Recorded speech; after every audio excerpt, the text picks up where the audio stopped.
탈무드 작가 마빈 토케이어 성서 다음으로 유태인의 정신적 지주가 되는 자료입니다.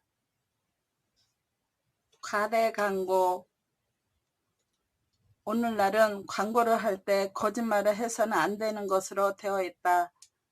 그럼에도 불구하고 자동차, 맥주, 담배 등 오늘날 범람하고 있는 광고를 보면 반드시 올바른 정보를 전달하고 있다고는 생각할 수 없다. 예를 들어 자사 제품이 다른 어떤 상품보다 좋다고 광고하지만 다른 회사의 광고를 보면 역시 똑같은 말을 한다. 뿐만 아니라 상품과 관계없는 포장이나 디자인도 많이 사용되고 있다.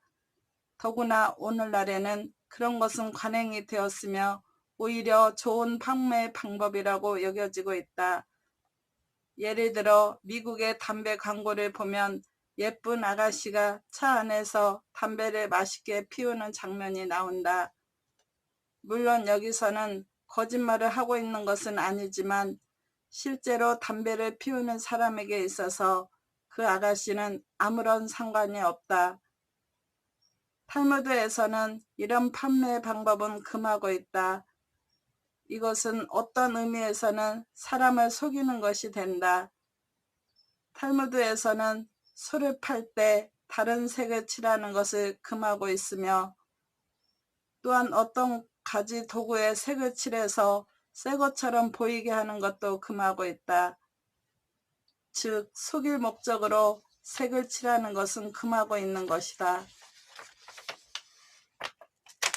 한 노예가 머리를 물들이고 얼굴에 화장을 하여 자신을 젊게 보임으로써 사는 사람을 속였다는 예가 실려있다. 또한 과일 가게에서 신선한 과일을 오래된 과일 위에 올려놓고 파는 것도 금지되어 있다. 또한 탈무드에는 건물의 안전 규정에 대해서도 적혀 있는데 예를 들어 차양 길이의 제한, 발코니 기둥의 굵기에 이르기까지 매우 자세하게 설명하고 있다.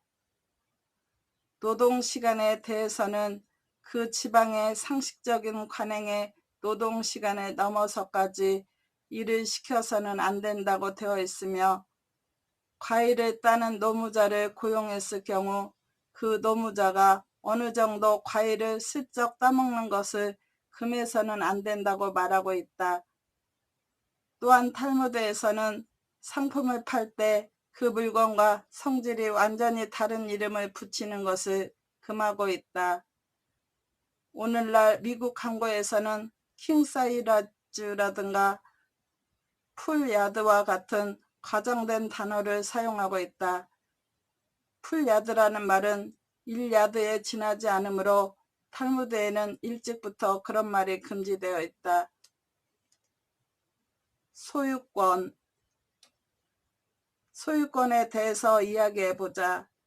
만약 동물을 가지고 있다면 낙인을 찍어서 소유권을 증명할 수 있다. 시계 같은 물건에는 이름을 새길 수가 있다.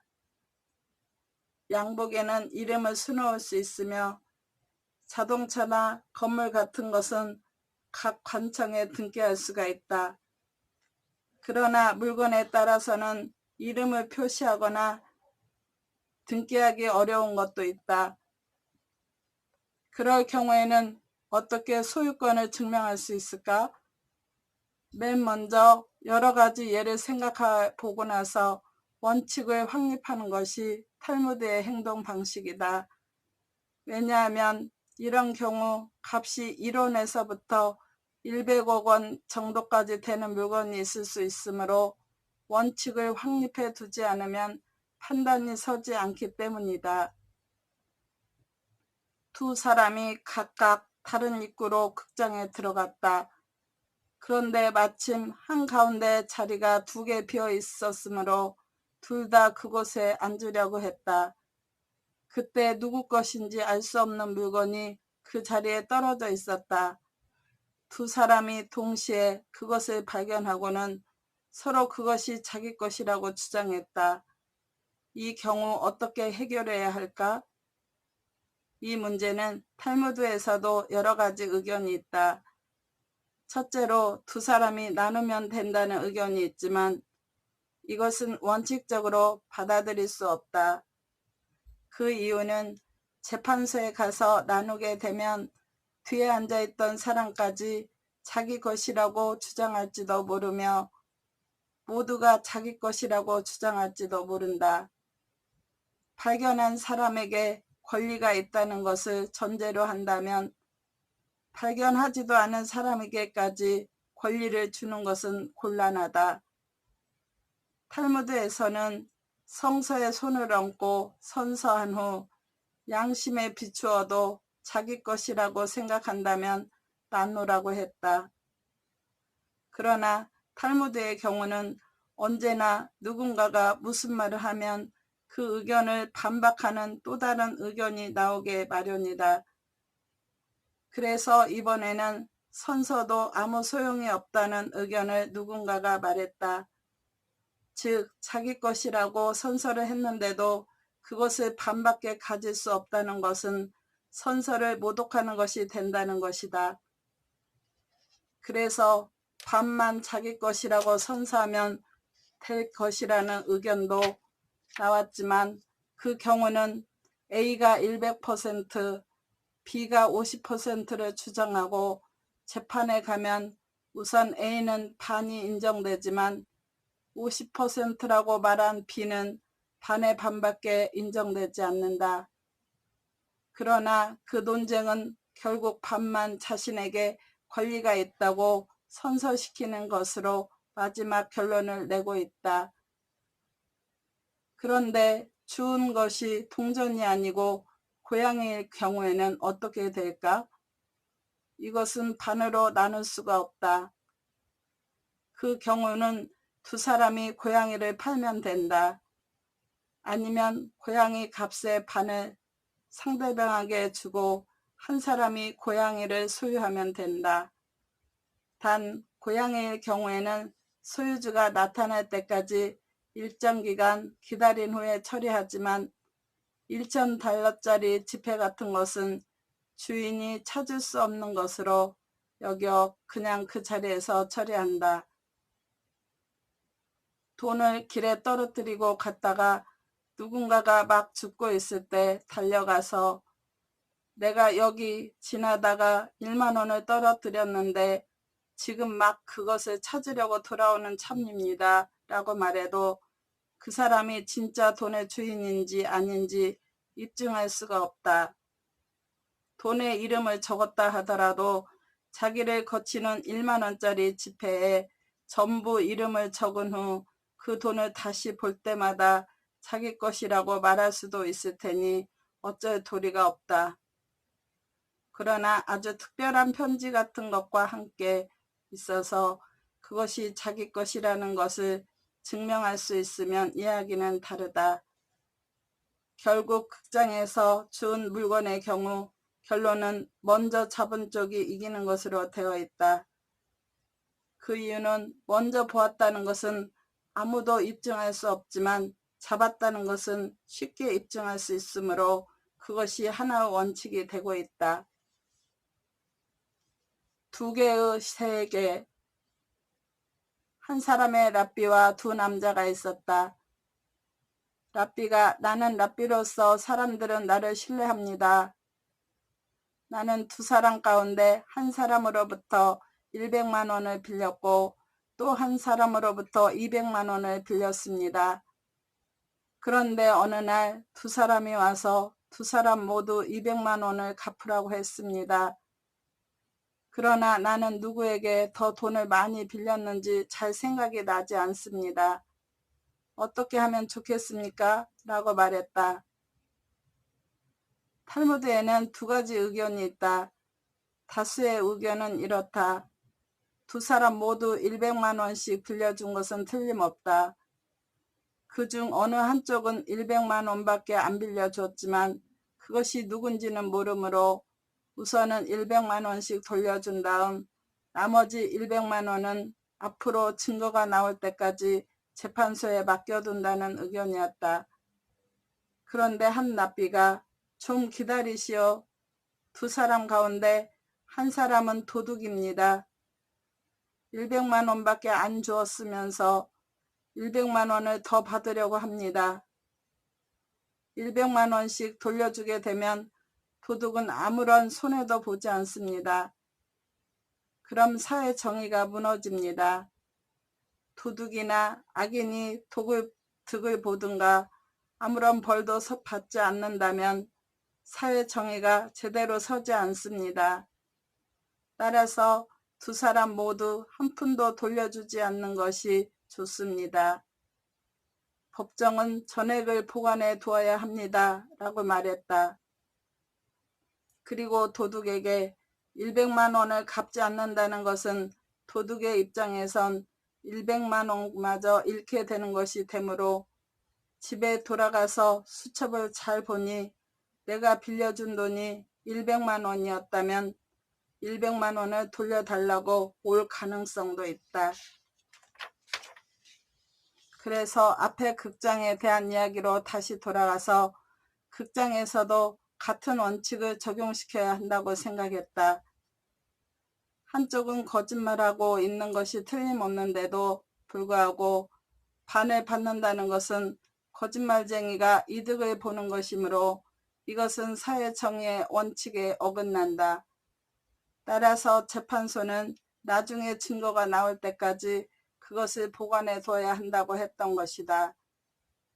그러나 극장의 경우는 양쪽이 정말 함께 발견한 경우도 전혀 있을 수 없는 일은 아니기 때문에 선서를 시켜 볼 수가 있다. 그러나 100만 원과 200만 원의 경우는 어느 한쪽이 거짓말을 하고 있을 가능성이 확실하기 때문에 선서는 시킬 수가 없다. 거짓 선서를 하면 안 된다는 것은 하느님의 십계 중 하나인데 만약 거짓 선서를 하면 39대의 채찍을 맞는다. 선서를 했는데도 거짓말을 한다는 것은 큰 수치가 된다. 그런데 탈무드에서는 극장의 두 남자 모두 선서를 했음에도 서로 자기가 발견했으니 전부 자기 것이라고 뜻을 굽히지 않기 때문에 어쩔 수가 없다고 한다. 탈무드가 아무리 지면을 많이 사용하고 있는 책이라 할지라도 긴 역사를 이렇게 한정된 지면에서 논하고 있기 때문에 지면을 헛되이 쓸 수가 없다. 그럼에도 불구하고 이 논쟁에 대해서는 상당히 반복이 많은데 이것은 탈무드에서는 아주 드문 경우다. 그러나 잘 생각해보면 이것은 전혀 타협하지 못하는 두 개의 주장을 되풀이하고 있는 것이다. 그 이유는 두 개의 세계가 존재한다는 것을 가르치기 위해 고의로 그런 것이라고 생각된다. 탈무드의 손은 두뇌의 판단에 의해 움직인다. 탈무드 연구가로서 오로지 탈무드적인 사고방식을 따랐던 나의 손은 어느샌가 탈무드의 사자가 되어 있다. 여기서는 매일처럼 접하게 되는 어렵고 괴로운 문제들을 내가 어떻게 해결해 왔는지를 소개할 것이다. 형제의 도리. 두 형제가 죽은 어머니의 유언을 둘러싸고 싸우고 있었다. 유언의 해석에는 저마다 일리가 있었다. 두 사람은 어릴 적부터 전란을 피해 독일, 러시아, 시베리아, 만주 등지를 함께 떠돌아다녔기 때문에 무척 사이가 좋은 형제였는데 이 유언을 둘러싼 싸움으로 서로에게 상처를 주고 반목하여 형은 아우는 형을 잃게 된 것이다. 서로가 말도 하지 않고 같은 장소에는 절대로 가지 않게 되었다. 어느 날 그들은 각각 나를 찾아와서 형은 아우를 잃고 아우는 형을 잃은 것을 슬퍼했다. 두 사람 모두 싸울 마음은 없었다고 호소했다. 나는 아메리칸 클럽의 한 회합에 강사로 초빙되었을 때 주최자에게 그들 형제가 서로 모르게 두 사람을 각각 파티에 초대하도록 부탁했다. 어느 때 같으면 얼굴을 마주치자마자 헤어져 버렸겠지만 이날은 초대자의 체면도 있고 하여 두 사람 모두 돌아갈 수가 없었으므로 그대로 자리에 앉았다. 나는 인사를 마치고 이런 탈무드 이야기를 해주었다. 옛날 이스라엘에 두 형제가 살고 있었다. 형은 결혼하여 아내와 자식이 있었고 아우는 독신이었다. 두 사람 모두 부지런한 농부였는데 아버지가 돌아가시자 아버지의 재산을 둘이서 나눠 가졌다. 수확한 사과와 옥수수는 서로 공평하게 2등분해서 각자의 창고에 넣어두었다. 밤이 되자 아우는 형님은 아내와 자식이 있으니 여러 가지로 힘이 드실 것이므로 자기 것을 좀 더 나눠주어야겠다는 생각으로 형님의 창고에 상당한 양을 옮겨 놓았다. 형님 또한 자기는 자식이 있어 노후가 걱정 없지만 아우는 독신이므로 노후에 대비해야 한다고 생각하고 역시 옥수수와 사과를 아우의 창고에 옮겨 놓았다. 아침이 되어 형제가 각자의 창고에 가보니 어제와 똑같은 양의 수확물이 그곳에 그대로 있었다. 다음날 밤도 그 다음날 밤도 마찬가지 일이 사흘 동안이나 계속되었다. 나흘째 되던 날 밤 형제가 서로 상대방 창고에 곡식을 나르던 도중에 우연히 마주치고 말았다. 그래서 두 사람은 서로가 상대방을 얼마나 생각하고 있었던가를 알게 되어 나르던 곡식을 내던진 채 서로 끌어안고 울었다. 이 두 형제가 서로 끌어안고 울던 곳이 예루살렘의 가장 고귀한 장소로 오늘날에도 전해지고 있다. 나는 아메리칸 클럽에서 가족의 애정이 얼마나 중요한가를 강조했다. 그 결과 그들 형제의 오랫동안 이어지던 반목도 풀어졌다. 개의 매장. 어떤 가족이 개를 기르고 있었다. 그 개는 가족과 함께 오랜 세월 동안 생활해 왔으므로 가족 모두 개를 무척 귀여워하고 있었다. 특히 아들 가운데 하나가 그 개를 유독 귀여워했다. 그는 잘 때도 자기 침대 밑에 개를 재우는 등 완전히 일심동체로 생활했다. 그런데 어느 날 그 개가 죽었다. 아버지는 개도 언젠가는 모두 죽게 되는 것이 자연의 이치이므로 어쩔 수가 없다고 말했다. 그러나 아들은 자기 형제처럼 소중했던 충실한 친구를 잃는 것이 너무 슬퍼서 그 개를 자기 집 뒷뜰에 묻고 싶어 했다. 물론 개와 인간이 다르다는 것은 그 아들도 알고 있었으나 개의 시체를 어딘가에 내버린다는 것은 도저히 견딜 수 없는 일이었다. 아버지는 뒷뜰에 개를 묻는 것을 반대했고 가족들 사이에서 한바탕 논쟁이 벌어졌다. 마침내 아버지가 나에게 유태인의 전통에 개를 매장하는 의식이 있느냐고 물어왔다. 나는 그 이야기를 전화로 듣고 어떻게 해야 좋을지 도저히 알 수가 없었다. 지금까지 수많은 질문을 받아왔지만 개에 대해서는 처음이었다. 그러나 내가 얼른 떠올린 것은 몹시 슬퍼하고 있을 그 집 아들에 대한 일이었다. 어쨌든 나는 그 집을 방문하겠다고 약속했다.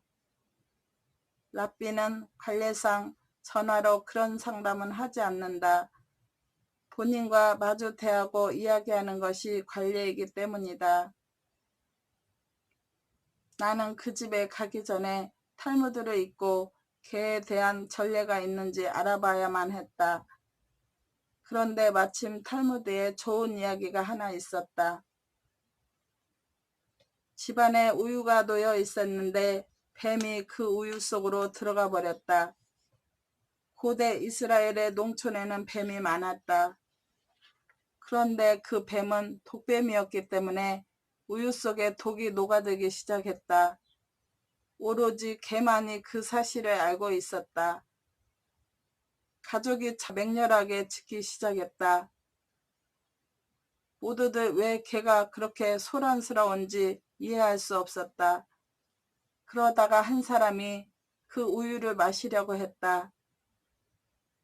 그러자 개가 뛰어와서 우유를 엎지르고 그것을 먹기 시작했다. 그리고 개는 금방 죽어버렸다.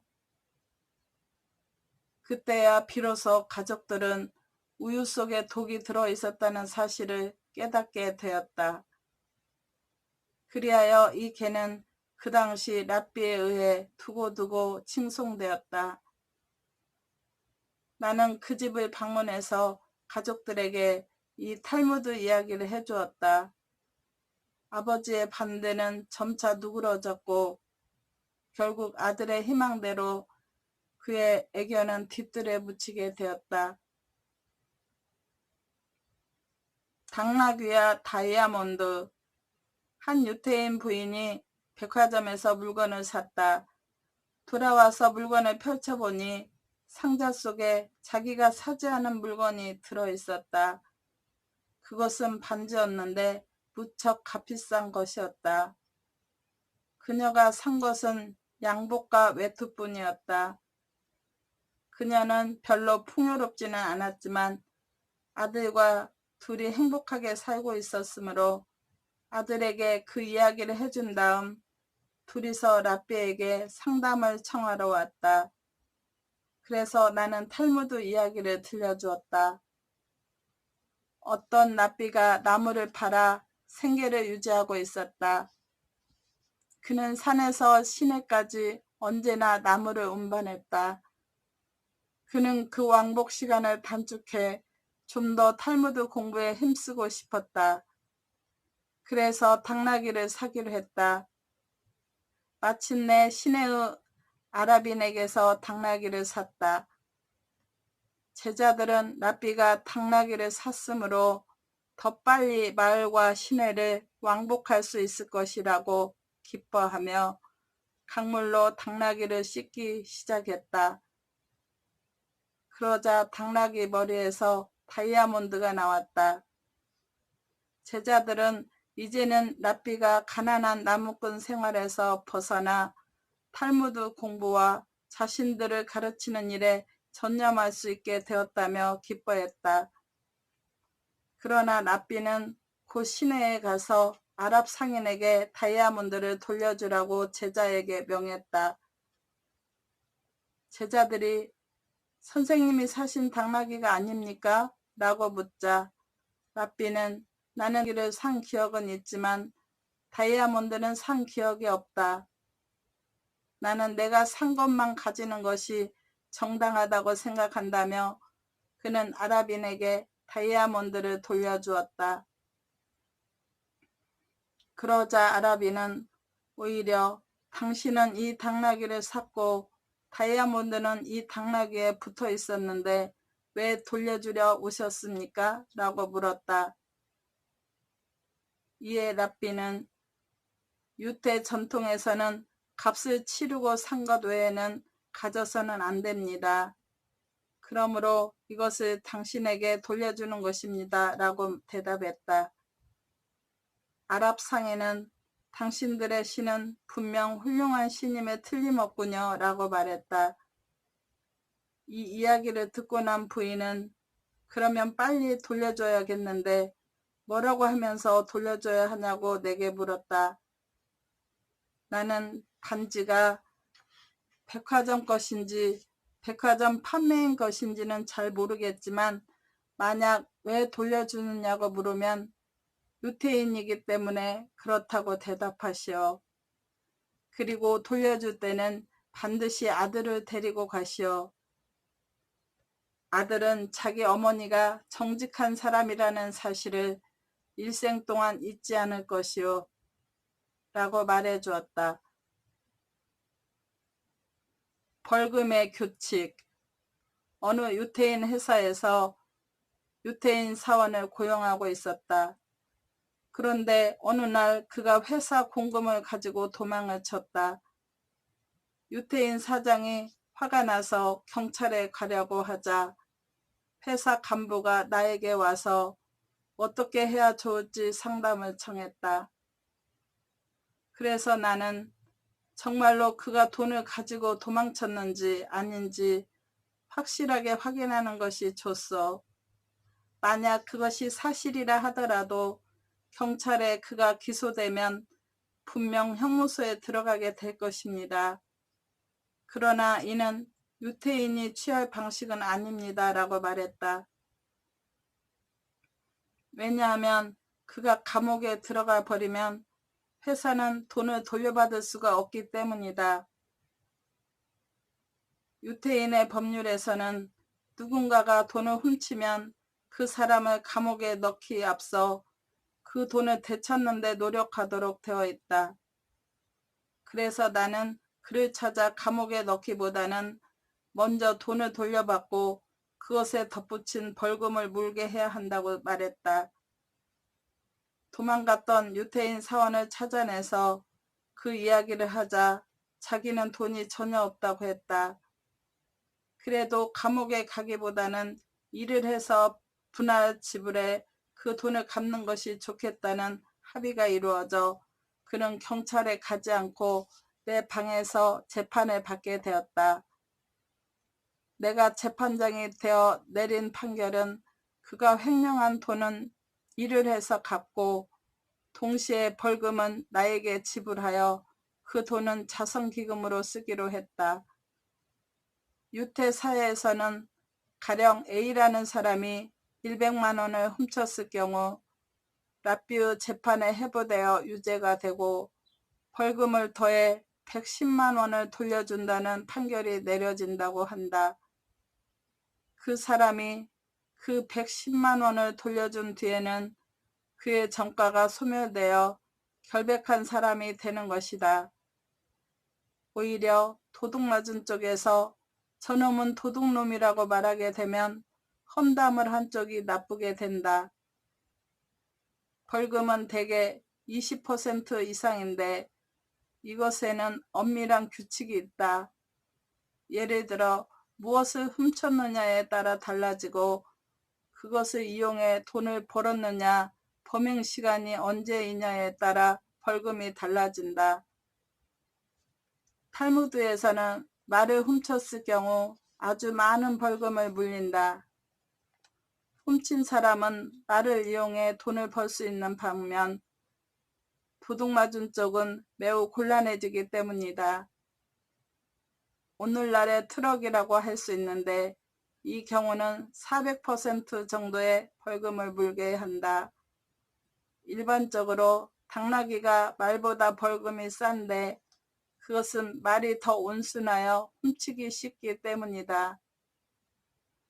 훔친 사람의 입장도 감안된다. 굶주릴 정도로 가난한 사람이라면 20% 정도의 싼 벌금이 결정된다. 고대 이스라엘에서는 벌금이나 돈을 지불하지 않거나 금리를 지불하지 않으면 노동으로 갚아야 했다. 최악의 경우는 감옥에 넣지만 근본적으로는 감옥에 넣는다고 해서 문제가 해결되지 않는다는 것이 유태인의 사고방식이다. 어머니를 구하다. 한 유태인 부인이 난산으로 위독한 상태에 빠져 나는 그 남편의 청으로 한밤중에 병원에 가게 되었다. 부인은 심한 출혈로 괴로워하고 있었다. 이번 아이가 첫 아이였는데 의사는 산모의 목숨이 위태롭다고 했다. 내가 아이의 상태를 물었으나 그것 역시 의사는 잘 모르겠다고 했다.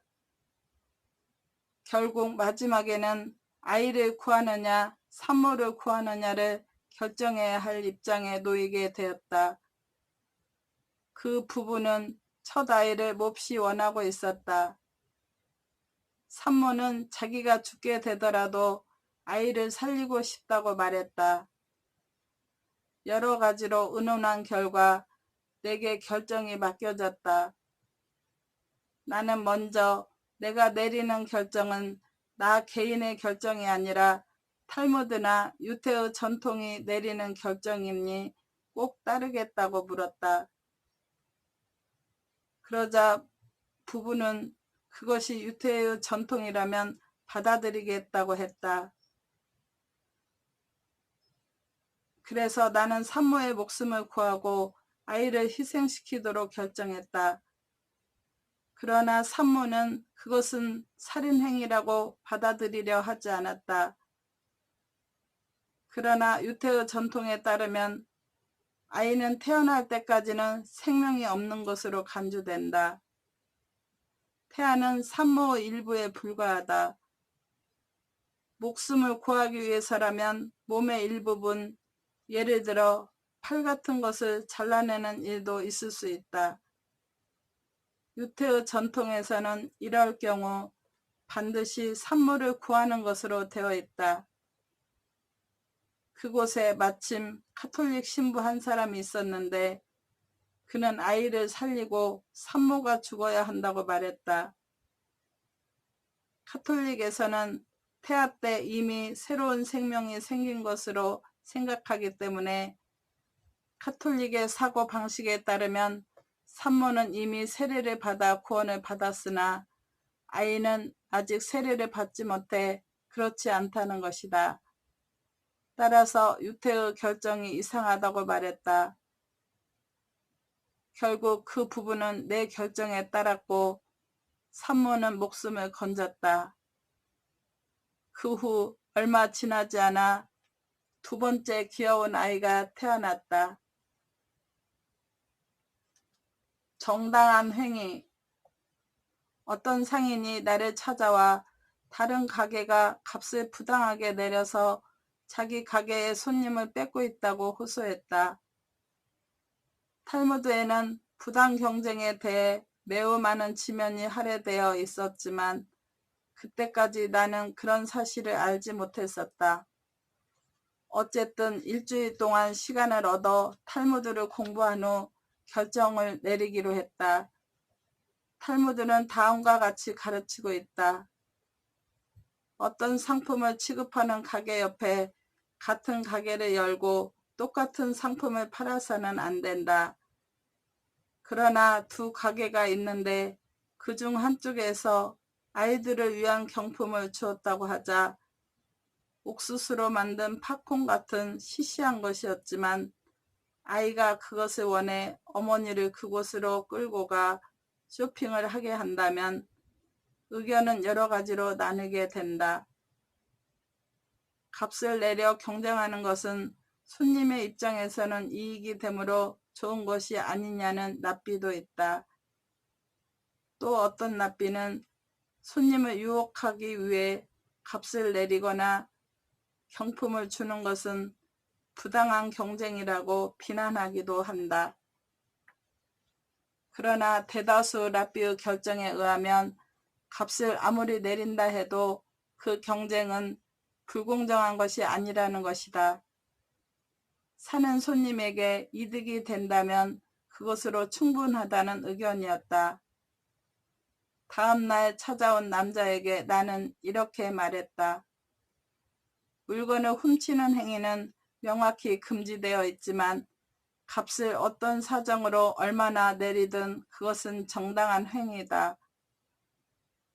자유 경쟁의 원리로 소비자가 이득을 본다면 그것은 바람직한 일일 것이다. 내 아내는 늘 물가가 높다고 불평하고 있으므로. 위기를 벗어난 부부.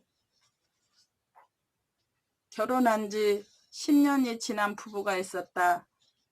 그들은 아주 사이가 좋은 부부로 상당히 행복해 보였는데 어느 날 남편이 이혼 허가를 나에게 청구하러 왔다. 나는 그 부부를 처음부터 잘 알고 있었기 때문에 설마 결혼 생활이 원만하지 못하리라고는 생각하지 않았었다. 그는 가족들로부터 두 사람 사이에 아이가 없으니 헤어지라는 강요를 받고 있다고 했다. 유태의 전통에 따르면 결혼하고 10년이 지나도 아이가 없으면 이혼할 권리가 있다. 남편도 아내도 헤어져야겠다는 생각을 심각하게 하고 있지는 않았지만 그의 가족으로부터 심한 압력이 가해지자 그는 어찌할 바를 몰라서 나에게 상담을 청하러 왔던 것이다. 그 후 두 사람이 함께 찾아왔을 때 나는 이 부부가 서로 사랑하고 있다는 것을 알 수 있었다. 일반적으로 랍비는 언제나 이혼에 반대하는 입장이다.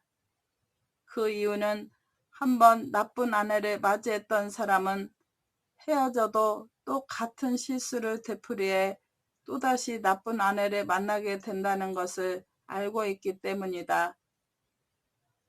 그는 사랑하는 아내와 이혼함에 있어서 아내에게 굴욕감을 느끼게 하고 싶지 않아 평온하게 헤어지기를 바라고 있었다. 그래서 나는 탈무드적 발상법을 이용했다. 아내를 위해 성대한 파티를 열고 그 자리에서 지금까지 자신과 함께 살아온 아내가 얼마나 훌륭했는지를 모든 사람들 앞에서 칭찬하도록 권했다. 그는 이 충고를 매우 기뻐했다. 왜냐하면 아내가 싫어서 헤어지는 것이 아니라는 사실을 무슨 일이 있어도 확실하게 하고 싶었기 때문이었다. 그리고 그에게 다음과 같이 말하도록 시켰다. 파티가 끝났을 때 그녀에게 내가 가진 것 중에서 당신이 갖고 싶은 것을 한 가지 말하면 그것이 무엇이든 주겠다고 말하라고 권했던 것이다. 그리고 그녀에게도 그 사실을 기뜸해 주었다. 파티 뒤에 내가 충고한 대로 남편은 그녀에게 무엇이든 갖고 싶은 것을 하나 주겠다고 말했다. 다음 날 아침 내가 입회한 자리에서 그녀는 남편에게 그것을 대답하기로 했다. 그녀는 오직 하나, 남편을 선택했다. 그래서 두 사람은 이혼을 취소했고 그 후 아이를 둘이나 낳고 행복하게 살았다. 철저하게 거짓말을 하다. 어느 날 두 남자가 나에게 허겁지겁 달려왔다. 양쪽 이야기를 들어보니 한쪽 남자가 친구가 돈을 빌려달라고 해서 많은 돈을 빌려주었다고 한다. 그런데 갚을 날짜가 되자 빌려준 쪽은 500원 빌려줬다고 하는데 빌린 쪽은 200만 원밖에 안 빌렸다고 우기고 있다는 것이다. 나는 어느 쪽이 거짓말을 하는지 판단할 수가 없었다. 그래서 우선 한 사람씩 따로 만나서 이야기를 듣고 나중에는 두 사람을 함께 불러 이야기를 나눴다. 나는 두 사람을 만난 후 다음 날에 이곳에 오면 그때 결정을 내렸다고 말했다. 두 사람이 돌아간 후 나는 서재에 있는 여러 가지 책들을 찾아보았다. 500만 원 빌려줬다고 주장하는 사람과 200만 원밖에 안 빌렸다고 주장하는 사람의 심리 상태는 어떤 것일까를 생각해 보았다. 물론 증서가 있다면 문제가 없겠지만 유태사회에서는 친구끼리 돈을 빌릴 때는 증서를 만들지 않는 것이 관습이다. 어쨌든 나는 200만 원밖에 안 빌렸다고 주장하는 남자는 전혀 안 빌렸다고 우겨도 사실은 마찬가지가 아니겠는가 하고 생각했다. 동시에 나에게 와서 500만 원을 빌려주지도 않았는데 빌려줬다고 우기는 것도 수긍이 안 갔다. 그런데 탈무드에 이런 가르침이 있었다. 거짓말쟁이가 거짓말을 할 때는 철저하게 거짓말을 한다. 만약 어떤 사람이 자기 자신에게 불리한 말을 조금이라도 할 경우 그가 말하는 것은 어느 정도 믿을 수 있다. 그에게는 아직 어느 정도의 정직함이 남아있기 때문이다. 당사자가 함께 모이면 거짓말을 하는 정도도 가벼워진다. 그래서 나는 가령 500만 원을 기일 내에 반드시 돌려주려고 생각하고 빌렸다 하더라도 막상 기일이 되어 200만 원밖에 없을 경우는 200만 원밖에 안 빌렸다고 주장할 수도 있겠다고 생각했다. 그러나 또한 500만 원 빌려준 쪽도 500만 원을 빌려주었다고 잘못 주장하고 있을지도 모른다고 생각했다. 그래서 우선 200만 원밖에 안 빌렸다고 주장하는 남자를 불러서 정말 당신은 200만 원밖에 안 빌렸느냐고 다짐을 하자 정말로 자기는 200만 원밖에 안 빌렸다고 말했다. 그래서 나는 500만 원을 당신에게 빌려준 사람은 상당한 부자라서 그다지 돈이 필요한 사람은 아니다. 그러나 만약 누군가 제3자가 이스라엘로 돌아가야 할 사정이 생겼다거나 무슨 이유로 갑자기 돈이 필요하게 돼서 그 사람에게 빌리러 갔을 때 당신이 제대로 갚지 않는다면 그 제3자는 그에게 결코 돈을 빌릴 수 없을 것이다. 유대인 사이에서는 돈은 늘 돌고 있지 않으면 안 된다. 그래서 당신은 200만 원밖에 안 빌렸다고 주장하겠는가? 라고 말해 보았지만 대답은 똑같았다. 그래서 이번에는 예배당에 가서 구약 성서에 손을 얹고 200만 원밖에 안 빌렸다고 맹세할 수 있겠느냐고 묻자 그제서야 그는 정말로 죄송하다며 자기는 분명히 500만 원을 빌렸다고 자백했다. 다른 사람들은 상상하기 어려울지 모르지만 유태인에게 있어 예배당에서 구약 성서에 손을 얹고 맹세한다는 것은 대단히 중요한 일이다. 구약 성서에 손을 얹고 거짓말을 하는 사람은 직업적인 범죄자 외에는 없다. 그 대신 성서는 귀중한 것이므로 여간 중요한 일이 아니면 잘 사용하지 않지만 일단 성서에 손을 얹은 사람은 99.8%는 절대로 거짓말을 하지 않는다. 그만큼 맹세라는 것은 중요한 것이며 누구에게나 두려운 것이다. 미국이나 유럽의 기독교 법정에서 손을 올리고 맹세하는 풍습도 여기서 온 것이다. 들어주셔서 감사합니다. 오늘도 즐거운 날 되세요.